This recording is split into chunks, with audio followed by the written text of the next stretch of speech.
Woman dies of injuries days after rollover crash. Locals gather for an underground journalism presentation. And your daily weather forecast coming up with highs, lows, and everything you need to know for the days ahead. You're watching St. George News at 5, brought to you by our studio sponsor, We Win Injury Law.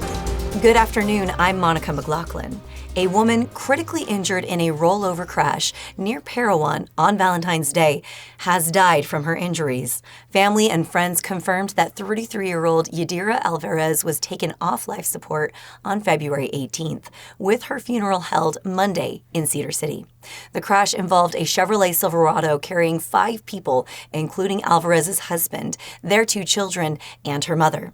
Her 2-month-old baby remains hospitalized in Salt Lake City, but is showing signs of improvement. The Bryce Canyon City community is organizing a benefit dinner at Ebenezer's Barn and Grill on March 3rd to support the family with medical and funeral expenses.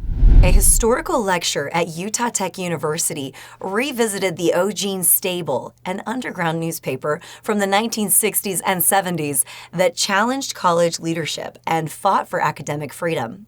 For more on how this student-led publication made an impact, here's Nick Fiala. Locals gathered on the campus of Utah Tech University Tuesday evening to hear a presentation from retired journalist and teacher Lauren Webb about the university's underground newspaper, the Augean Stable, which was written and circulated by students in the 1960s and 70s. The primary goal of the paper was to stand up against the perceived corruption of college president Farron Losey. This corruption included slanderous accusations and threats Losey made to faculty members, including Melvin T. Smith and Carl Jensen. Webb's trivia on the newspaper included the locations where students snuck it onto campus for everyone to read. Others were handed out at college games, in restrooms, and in the reading room of the library. Evans contends the paper was completely financed out of students' pockets, which the paper claimed in its first issue along with receiving donations. Dwayne Price especially remembers Juanita Brooks contributed a sizable donation to the paper along with several others, including faculty members. It is the consensus of faculty members Alan Laidlaw, Harold Crawley, Arza Evans, and Nolan Ashman that 4 students were connected with the paper. Surprisingly, all were officers in the 1968-1969 Student Body Executive Council. They included Melvin Bowler, Student Body President, Lynn Johnson, Parliamentarian, and Kathy Lundeen, First Vice President. Regardless of anyone else who may have been involved, Crawley remarked that the first Augean Stables were, quote, fine literature at a student level and should be preserved. The paper ultimately succeeded in getting the attention of groups such as the Utah Education Association, which supported the slandered faculty members.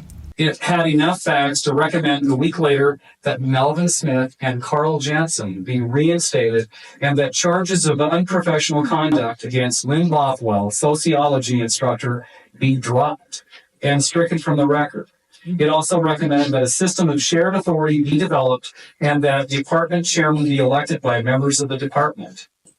While the Augean Stable was often slanderous in tone towards the Dixie College administration and probably inaccurate at times in its conclusions, it nevertheless served a useful purpose. This purpose came through allowing students and faculty an alternative voice they might not have had during a time of crisis when dissenters could have been severely censored.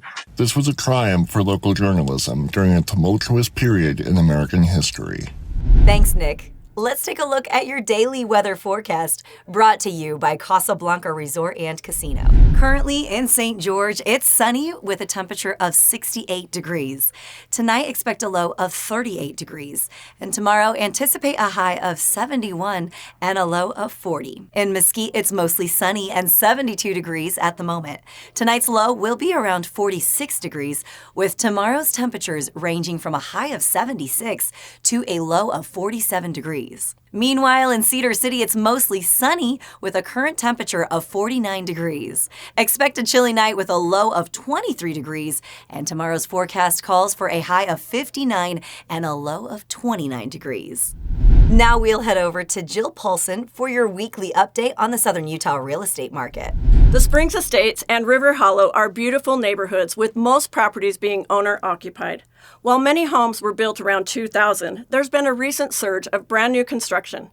A number of residences date back to 1970 through 1999, adding character to the community. What sets Springs Estates apart? Equestrian lots, a rare find alongside a beautiful park and pond that's part of Siegmiller Marsh, attracting birdwatchers from far and wide.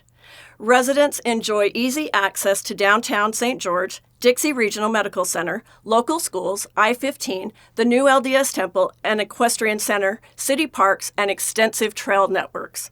The HOA fee is only $500 per year, and prices range from the high 900s on up. Thanks, Jill. A bill banning fluoride from Utah's water systems is now headed to Governor Spencer Cox's desk with a deadline of May 7th if signed into law.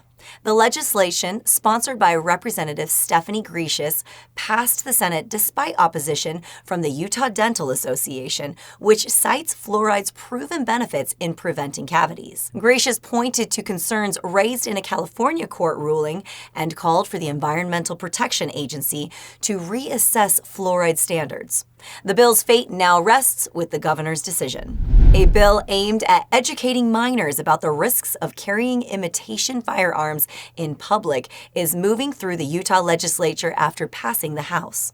Here's Maury Kessler for more on how the proposed law seeks to prevent dangerous misunderstandings.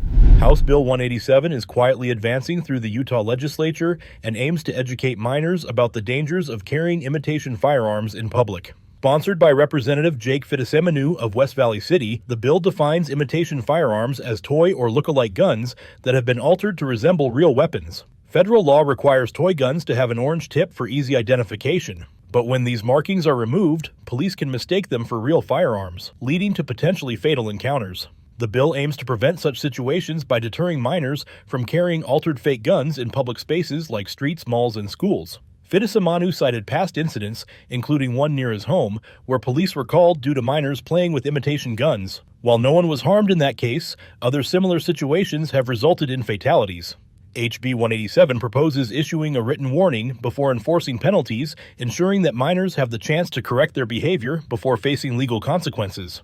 Fittipaldi stressed that the bill is focused on education rather than criminalization. And the impetus behind the bill is simply the desire to keep our kids and youth safe from the potentially dangerous consequences of toy guns that have been altered to look like real guns. And by implementing this change, we can empower our law enforcement agencies to help educate and provide a deterrent for our communities, for youth, and for their parents that isn't overly punitive, right?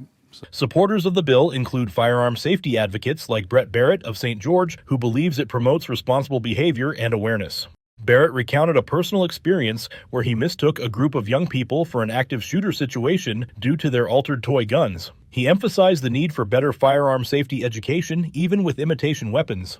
With strong legislative backing, HB 187 passed the Utah House and is now under review by the Senate Rules Committee. Thank you for watching St. George News at 5. To learn more about our studio sponsor, We Win Injury Law, go to wewininjurylaw.com. I'm Monica McLaughlin with St. George News, your #1 source for local news. This has been St. George News at 5, brought to you by We Win Injury Law.